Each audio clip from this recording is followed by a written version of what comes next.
Hi, I'm Father Anthony Gramlich of the Marian Fathers of the Immaculate Conception. Welcome to Journey Through Lent.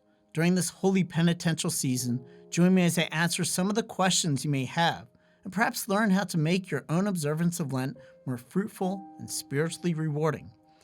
Like New Year's Day, Lent is a time when we attempt to make resolutions to change for the better.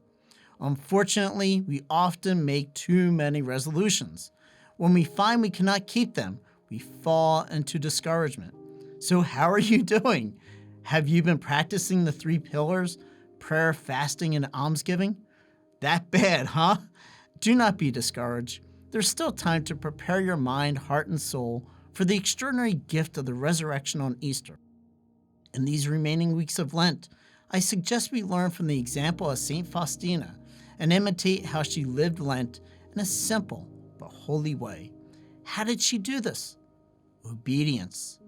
In the diary, Jesus tells St. Faustina, "You will receive a greater reward for your obedience and subjection to your confessor than you will for the practices you will be carrying out." But unlike St. Faustina, most of us are not consecrated religious, and so do not have a regular confessor. So how can we please the Lord by obedience? The first way is to ask ourselves, how obedient am I to the Church and her teaching, especially on difficult topics such as human sexuality or the hard teaching of the Sermon on the Mount?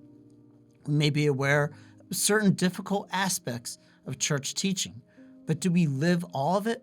More importantly, do we even know the church teachings well enough so that we might strive to be obedient?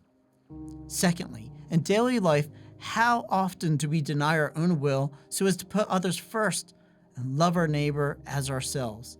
St. Therese of Lisieux made a resolution to obey not only her superiors, but all her sisters, as long as what they asked was not sinful. Are there small requests from others that we put off? Do we insist upon our own needs and wants and ignore the needs of others? St. Faustina, in her diary, records her own small practices for Lent: sleeping without a pillow, remaining a little hungry after meals, praying the chaplet with arms outstretched for the intention of making reparation for sinners and priests. Instead of simply giving up a favorite food until Easter, what other little penances can we offer up? St. Faustina was creative in this regard. We can ask her intercession that we may have that creativity with our penances, creativity that flows from love for Christ crucified. One other suggestion, which comes from Jesus himself, is to meditate upon the Passion frequently, during which, as St. Paul states, Jesus was obedient to the Father, even unto death.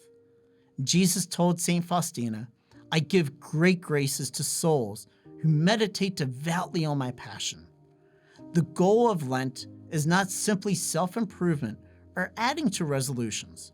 Rather, as St. Faustina learned, it is a time to be conformed to Christ and his Passion, so that we might share too in his glory. Let us desire, then, to be obedient to Jesus, for our salvation came about through his obedience, and we receive the grace of our salvation through our obedience to him. The holy season of Lent is an opportunity. Let's observe it wisely. God bless you.